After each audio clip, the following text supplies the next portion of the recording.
Olá pessoal, tudo bem? Vamos então retomando as nossas gravações acerca do nomático do direito civil, falando especificamente sobre o direito sucessório. Lembrando que estamos aí no nosso terceiro capítulo, aquele que trabalha da chamada sucessão testamentária. Dentro dessa sucessão testamentária, já trouxemos aí algumas noções gerais, e adentramos nos testamentos. Testamentos, aqueles que recebem aí a maior visibilidade. Dentro desses testamentos, trouxemos com vocês os testamentos, com Padre Washington, testamentos ordinários, que são três, porque é mágico, porque é holística, Pai, Filho e Espírito Santo, Isosiris e Horus, Zeus, Atos, Poseidon. Quais são os testamentos ordinários? Explicamos para vocês os testamentos públicos, os testamentos fechados e os testamentos particulares, Então, em outras palavras, público, particular e fechado, sem grandes entraves, sem grandes dificuldades. Lembrando tão somente, daquelas terminologias como testamento místico, até mesmo como testamento hológrafo. Dito isso, fomos além, como diria Buzz Lightyear, e adentramos aí nos denominados testamentos especiais, que estão nos artigos 1886 e 1887. São testamentos,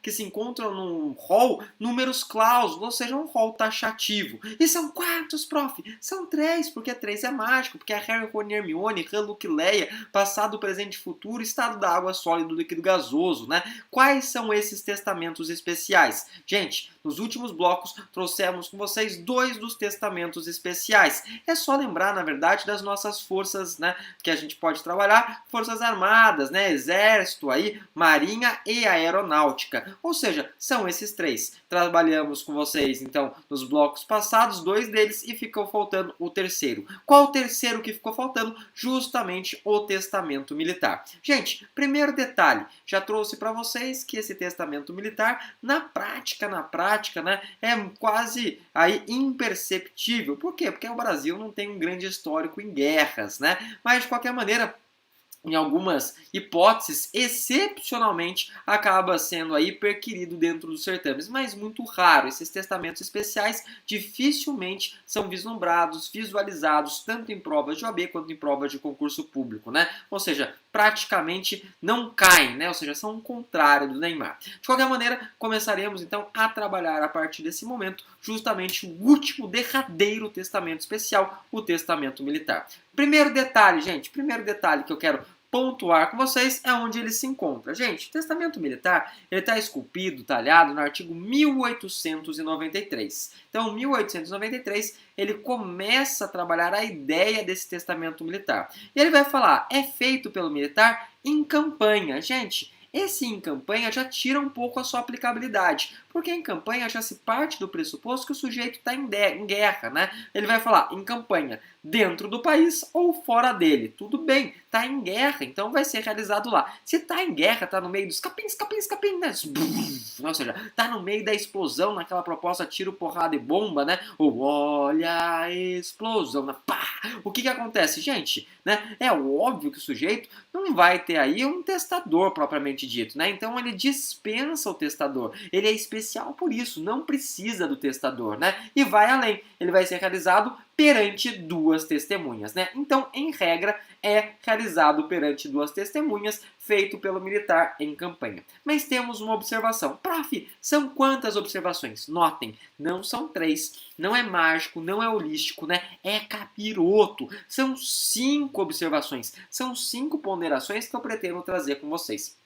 A primeira delas diz respeito ao número de testemunhas. Gente, o que eu tenho para dizer aqui? A regra é que são necessárias 2 testemunhas. Entretanto, é possível que esse militar ele não saiba escrever, ele não possa muitas vezes assinar, Não possa escrever. Vamos supor que no meio da guerra tenha caído uma granada e decepado as suas mãos. Pode acontecer? Poxa, pode, é uma possibilidade, uma probabilidade. Ou até mesmo que ele não saiba propriamente dito. Gente, nessa hipótese, nessa situação, o número deixa de ser 2 testemunhas e tornam-se 3 testemunhas. Lembrando-se o quê? Lembrando-se que uma dessas testemunhas assinará no local, daquela pessoa que faz essa disposição de última vontade. Então eu trouxe essa observação aqui para vocês como observação número 1. Se ele não souber assinar, aumenta-se, né, para 3 as testemunhas, e uma dessas testemunhas assinará pelo testador. Note, não necessariamente não souber assinar. Pode ser a situação, né, que a assinatura do sujeito tenha se tornado aí inviável. Ele só sabia assinar com uma mão, né? Poxa,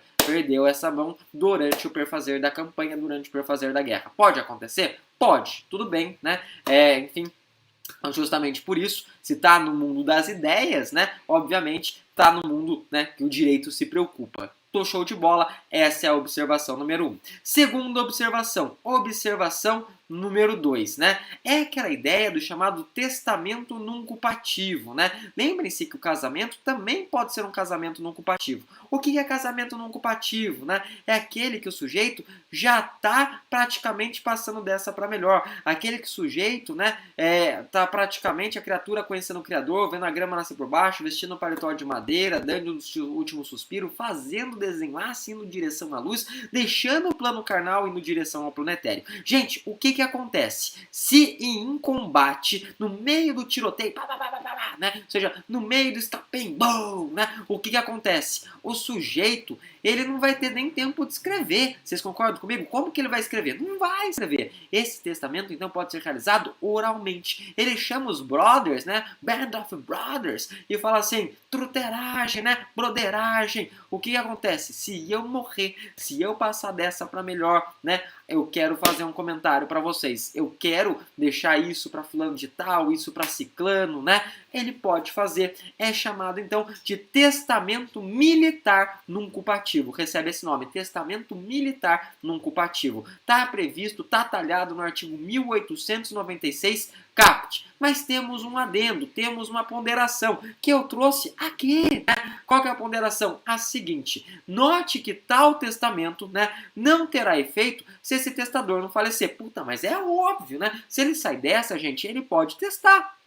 A gente não precisa da dispensa, né, do escrito para transformar em oral, ou seja, não faz sentido, né? Se ele sobreviveu, poxa, ele que vai e faça depois os moldes corretos. Ainda que estejamos durante o perfazer da guerra, ainda que estejamos, né, aí durante o perfazer desse estado de sítio, né, desse estado aí de loucura. Gente, o que acontece? Se ele sobreviveu no meio daquela batalha, no momento que ele estiver aí mais calmo, né, mais calmo entre aspas, né, porque ele está em campanha, o que ele pode fazer? Ele pode, obviamente, né, manifestar perante 2 testemunhas e se ele não sabe, durante 3, né? Lembrando-se sempre que daí só substituiria o oralmente pelo escrito. E diga-se de passagem, né? Diga-se em outras palavras, quero então trazer a nossa terceira observação. Saímos do mundo oral e fomos para o outro lado do pêndulo, né? Ou seja, porque a vida é feita um pêndulo, né? O movimento é sexy, né? Como diria aí, sei lá, qual cantor, né? Sexy, né? Não sei se você lembra, o movimento é sexy, né? Show de bola. Saímos do oral e vamos para o escrito. O testamento será escrito? Será escrito. Mas quem escreve? Gente, acreditem, né? O nosso legislador, ele precisou as pessoas responsáveis por realizar, né, obviamente, esse testamento militar de maneira escrita. Quem são os responsáveis? Gente, primeiro detalhe, se, obviamente, o sujeito que está fazendo a disposição, ele pertence a corpo ou seção de corpo que é destacado, né? Ou seja, quando a gente fala assim, do corpo destacado, a gente está falando, né, desse agrupamento. Quem vai fazer é o comandante, ainda que de graduação inferior, tá certo? Isso está no artigo 1893, parágrafo 1º. Então, vou trazer então 3 ponderações. E por que 3? Porque 3 é mágico, porque 3 é holístico com relação aos escritos. Essa é a nossa primeira ponderação, né? Lembrando-se sempre do que? De Aragorn, Legolas e Gimli, porque 3 é mágico, né? Lembrando-se sempre que crime é fato típico, ilícito culpável, tributo, imposto, taxa e contribuição, que é loucura, prof.